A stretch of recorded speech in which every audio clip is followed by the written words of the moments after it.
Hello everyone, Karen Cecilia here. Please remember to give the video a thumbs up and send me a pithy comment, alright? And please, about never come tell me I'm ugly because I'm a good looking brown woman. No, don't do that. That's just not nice. I find it funny, really, but it's not nice. Alright? Alright, I joke. You can say anything you want, don't matter. I'm just having fun with that whole argument about ugly, I think it's funny. I want to talk to you today, and I want you to listen to me, the Jamaican people who listens to this. Not just the regular bloggers and people, but all of you who listen have to share these things with the country. You can't keep it to yourself. You can't listen and then move on to your life. You are not contributing to the process, and you are not contributing to the movement that we have built over the last 4 years that we are now all a part of. And I meet all of us, every blogger that supports Jamaica, that loves Jamaica, every YouTuber that has a channel that is talking about Jamaica and how we need to have people in government who we can trust, and most importantly, people who are one of us, people who are Jamaicans, so we can get for cuss them because them are Jamaicans and them not have nowhere run go. Them can't run we go nowhere, because yes, so them come from. All of you, when you listen to these things, if you agree in what we are saying, because we are all saying the same thing, every one of us on YouTube, we're saying the very same thing with our own voice in different ways. And I want you all to listen and understand and spread the word. You spread my word, I spread your word. Let us know. Now is the time. All our YouTubers, all the YouTubers, which is Jamaica First, all of you, it is time that we'll come out of our little corner now and start to spread the word around the country for the country to understand where we at and why we do what we do and why we say what we are saying. And understand, voting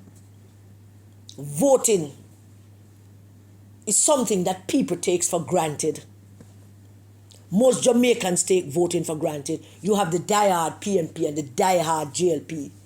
There's no argument you can give them for not voting. They will vote. They are shrinking, that group of diehard PNP who always vote, shrinking. That was evident in the local government elections. The group of diehard JLP that always vote, also shrinking. The country is moving towards the center, and people are tethering on the left and the right. People are tethering on the green and the orange. People move into a space where they feel they can actually make a decision, and that decision is not based on what party them like or what color them grew up in, what house color them grew up in, whether the whole house was green or the whole house was orange. People are now thinking about their votes. People are now looking at the individuals that they are going to cast that vote for. And as I said, there will always remain a hardcore base of PNP and a hardcore base of JLP, but those people can't win elections. Elections are not won with those hardcore. They are the first line of defense. First line of defense is to get out your base. It's to figure out where that base is, who that base is, and get them out. The second line of defense is to continuously build that base. And you build that base knowing that the other base is also not only eroding because people are making different decisions, but people are also getting older and people are dying. Building a political movement is not about subtraction. It's addition and multiplication. So when you push out one, like they did now with Lawrence Rowe, them didn't just push out Lawrence Rowe, them push out Lawrence Rowe, them kill Lawrence Rowe, them give him a public thrashing, and him gone, and him taking people with him.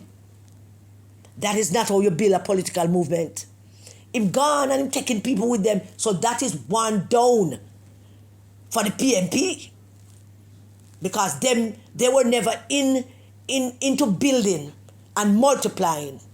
They were into division and subtraction, because they never understood that politics is about adding people, not discarding people. But they have for the last 4 years show the country that discarding people is their major thing, because they believe that the few that they will gather will be enough. They couldn't be more wrong. So I want you to listen to me now, Jamaican people. Voting is not only a right. It's not only a right to vote, it is also a responsibility. It's a responsibility to your family and your country and your community and the world. How does your voting impact the world? And you might think down here in Jamaica that your work with one vote don't impact nothing in the world. Don't think that. The people who went out and voted for Mr. Trump, most of them never thought that their one vote could impact nothing. I'm going to vote. We're not going to do that because that is a very big, complicated issue. But let us use it as the example. And it gives me pause to worry a little bit about what Mark Golding and Dayton Campbell and Peter Bunting them selling to the Jamaican people. It's not only tariffs and whatever they buy. Taxes on them food. It's not only Damian Crawford talking about what children needing 3 meals a day like him is a damn ass. It's not only that what them selling. Them also selling division. Them also selling cruelty. Them also selling lack of compassion. Them also selling we don't care, we're going to say this. Them also saying that we are do. Whether you don't like it, yes or no. Dayton Campbell take Eastern Westmoreland, whether the delegates them want him or not. Peter Bunting take South Manchester, whether them want him or not. Mark Golding continue to be in the Jamaican Parliament illegitimately, whether we like it or not. Them selling all of that. Them selling hatred. Them selling division. Them selling war. Them selling confrontation. Watch the world, Look across the world and lighten Jamaica's situation to the rest of the world, because voters are the same all over the world. Voters are not different. The only difference between us and other voters is that some of them are more passionate about whatever their singular issues are. Because in some countries like the US and France and England, well, not England so much, no, not England so much, but US and France certainly, you have more singular issue voters than anything else. They have a single issue which they vote for: gun control, abortion. I want to own my gun. I don't like nobody who do abortion. Army, I want to do abortion. To the environment. Single issue voters. Very, very important voting bloc for the US and Canada and France. And they can turn an election on its head based on those one single issues. So I'm putting something to you all. And I want you to share if you agree or disagree with me. Because what they are selling is not what Jamaica needs. But do the Jamaican people know what they need? Is the Jamaican people so embroiled in their classism and them other isms, including, of course, them issueism and them ism of the man they never make it, so we have to try out the man there, which is the most potent of all issues for the Jamaican voters. Them feel like them can just take up on a whim with them vote and go try a man that they know nothing about. A man that they have whole heap of information on right now, but could very well ignore those information and still go try him out. Because that is what voters do in this country. Like numbskulls. Boy, we're going to try the man here, man. We're going to try the man. The man, the boy, the next man, boy, I tell him do some things. What things them can't tell you, but we're going to try the other man. Because they're blaming the current man for whatever is hurting them. For what all the ills of their life is being thrown on this one man. So them want to try out the next man to see if the man will do better, which he will not. And them know that too. But them want to exercise that right to say that them not going to try the man here. Our job and our responsibility is to convince people that they are being fooled. It is hard. It's a tough job to convince people that they are being fooled by them other guys. And it's a hard job. It requires clarity. It requires unison in purpose. It requires us being one voice, saying the things that we need to say to Jamaican people, the truth, for them to understand that this is the most consequential election of their lifetime. This upcoming election in Jamaica is the most consequential election of our lifetime. And we can't afford to get it wrong. But think about this. Think about this, why it's important for us to speak in unison. Why it's important for us to go out there and spread the word to make Jamaican people understand how consequential this upcoming election is. Why is it so important? It is important because we have seen, as we have seen in the US and other places, people buying stupidity, people buying division, people buying deductions instead of multiplication and addition, people buying nastiness, people buying everything that these guys stand for. It appears that some people buying it. We can't dismiss it. What if people are buying what they are selling? What if people buying Dayton Campbell? What if there are people buying Peter Bunting? What if there are people buying Mark Golding, knowing that he's a British man, a white man, who has no allegiance to Jamaica?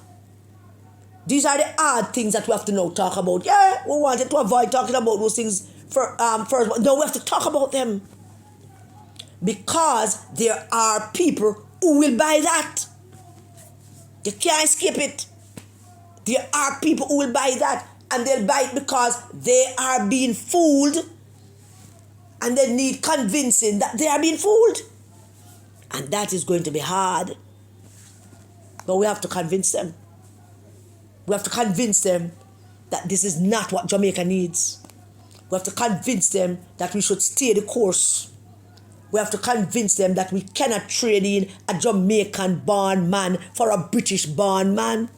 We have to convince them about the history of that. We have to convince them that they are being fooled by these guys. We have to convince them that no taxes have been raised on them for how many years under this current government. We have to convince them that these other guys intend to raise taxes on everything that they buy on Amazon. And we have to say that. We have to convince them that everything, every barrel, everything that comes in, these guys are going to bring up taxes on it.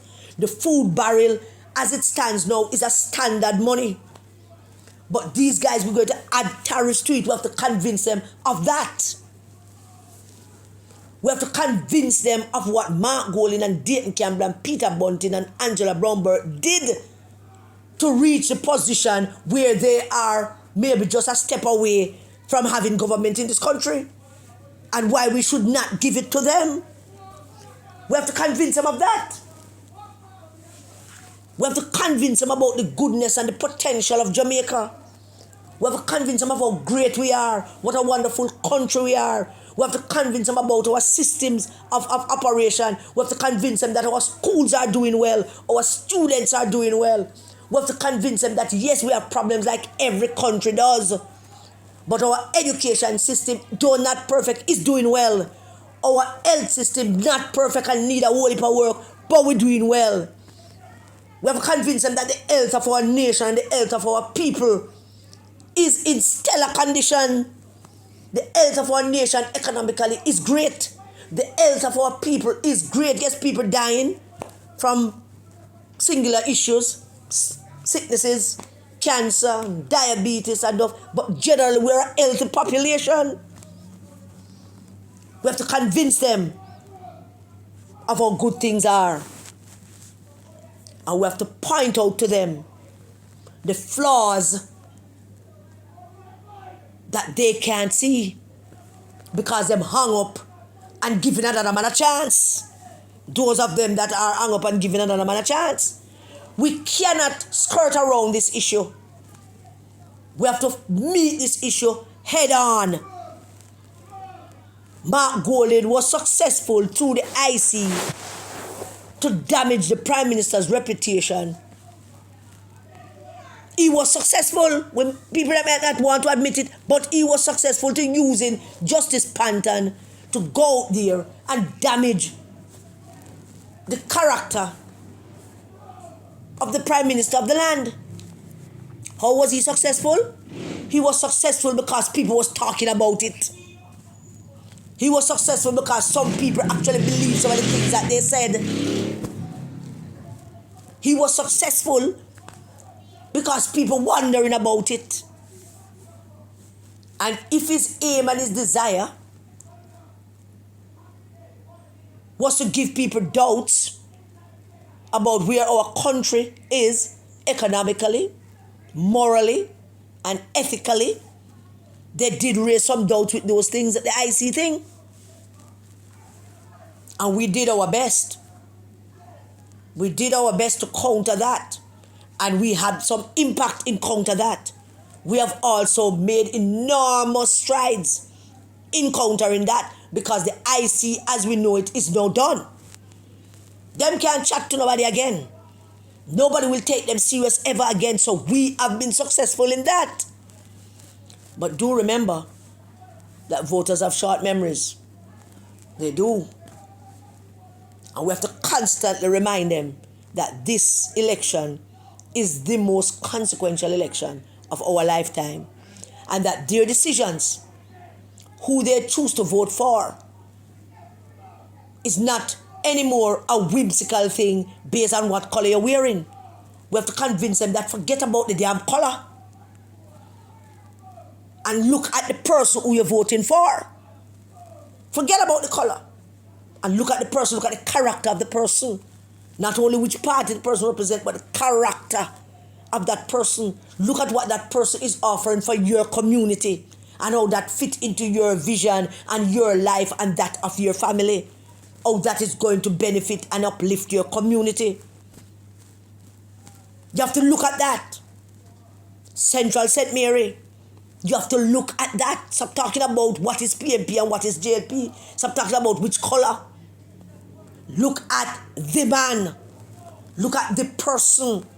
Look at what they represent. What he was a part of, Omar Newell. What he participated in. And ask yourselves, is this what I want for my community? Is this what I want for my country, for my family? The people of South St. James, you have to look at that young woman, Nikisha Burchell, and you have to ask yourselves the question, is this the right person to represent my family? Is this the right person? Is this person trustworthy? Look at what she did. She was Bunting's chief administrator. Set up all the WhatsApp groups them, talking about all kind of things against Peter Phillips and against the PNP. She was the one in charge of all of those things. Sending out bad information, telling people not to vote for PNP in 2020 elections. Telling people to put up them Rise logo and not to vote. In WhatsApp group. Talking about how them going to overtake, how them going to take over the PNP, how them going to destroy Peter Phillips, how them going to mash it up and build it back and cause us to lose. South St. James, you need to think about that. Is this what is good for South St. James? Is this what you want? How does this reflect on you to elect somebody like that? Because if you elect somebody like that, it reflects badly on you, and we are going to assume that you are the very same kind of person. If you elect Omar Newell, we're going to assume that you are like him. And we can always say Central St. Mary is just like Omar Newell, a treacherous, devious, lying, scheming, mountain bed partner. And we can say the same thing about Nikisha Burchell. Should South St. James decide that Uno go elect she, then Uno and her is the same thing. You can't separate yourselves and call yourselves good people anymore. Because if you vote for somebody like this, you can't say you're good people anymore. You can't. South Manchester considering giving Bunting that seat. And I don't know what to say to South Manchester, which is a PNP, used to be a PNP bastion, that you would now want to look at Peter Bunting, who has, his entire political life has been built on wanting to be leader of the PNP. There's nothing wrong with that. It's ambition, nothing wrong with ambition. But you look at how he went about doing it. He became general secretary and used that opportunity to build a little base for himself. Every general secretary did that. Peter Phillips did it. Maxine and Wilson never build a base for herself. But most general secretary does that. But having done that, he decided that he's not waiting his turn for the delegates to elect him leader. He decided that he's going to start now. And he started from 2015 to undermine it, to soften it, to dig underneath it. You know, when you dig under a foundation, you keep digging for a while and everything on top of that foundation start to crumble. And that's what he did. Then he challenged Peter Phillips in 2019. Nobody can quarrel with him as a member of the PNP, can challenge if he want. He lost. And after he lost, he took his 49% and went around the country to tell them not to vote. Tell people not to vote for certain candidates. Tell people not to vote for, pay people to sabotage Dwayne Vaz. Provided the money for Lawrence Rowe to sabotage both Imani Duncan and Crystal Tomlinson. And has continuously tried to undermine the party to gain that power. And God Almighty himself stepped in and dealt him the first blow. He lost his seat in central Manchester. You don't think that was any kind of fluke? That was God dealing him the first blow. That was God raining down him wrath on him for his actions. Having lost, they went about to demonize Lisa Hanna. And their argument was unity.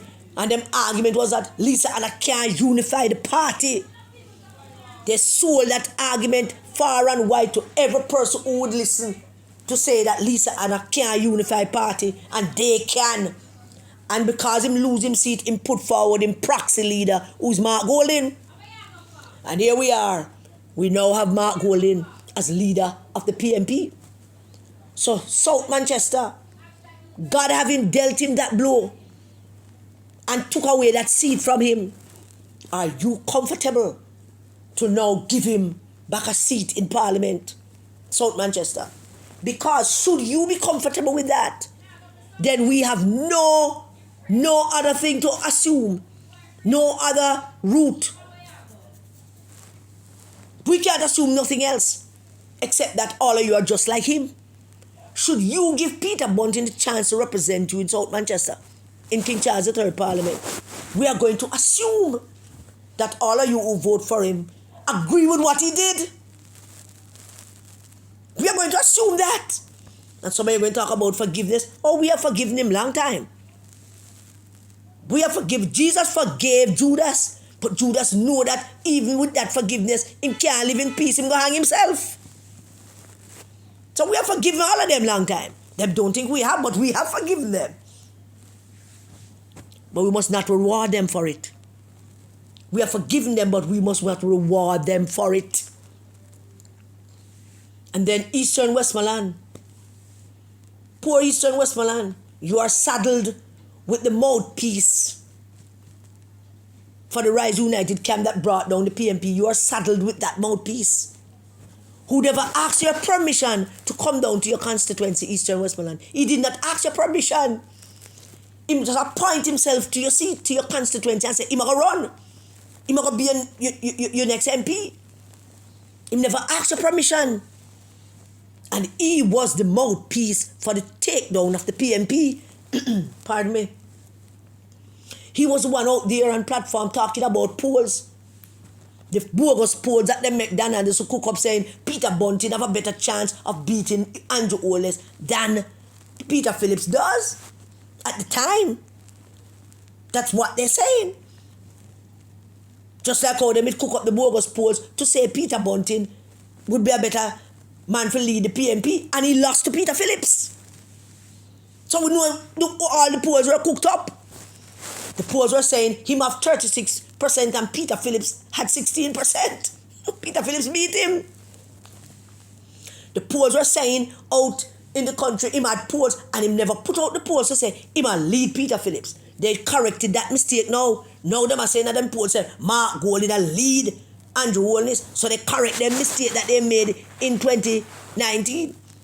Talking about when they said the polls that Peter Bunting has a better chance of beating Andrew Holness than Peter Phillips. They never said Peter Bunting was 10 and Peter Phillips was 9. They never put the number in there because they knew that wasn't true. But now they figured that was a mistake, so now they're putting out fictitious numbers. And Dayton Campbell was the guy calling Peter Phillips boy. And we're going to mash down the party. We will mash it up and build it back in 5 years.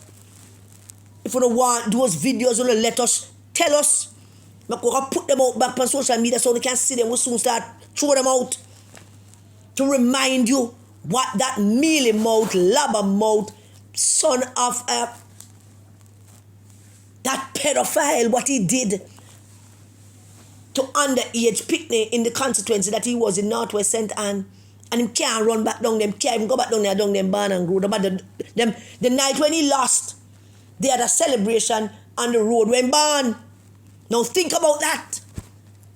And up to this day on that road, them don't want him down there. But he came and he took your constituency and he's asking you to vote for him. Eastern Westmoreland, PJ's constituency. Luther Buchanan constituency.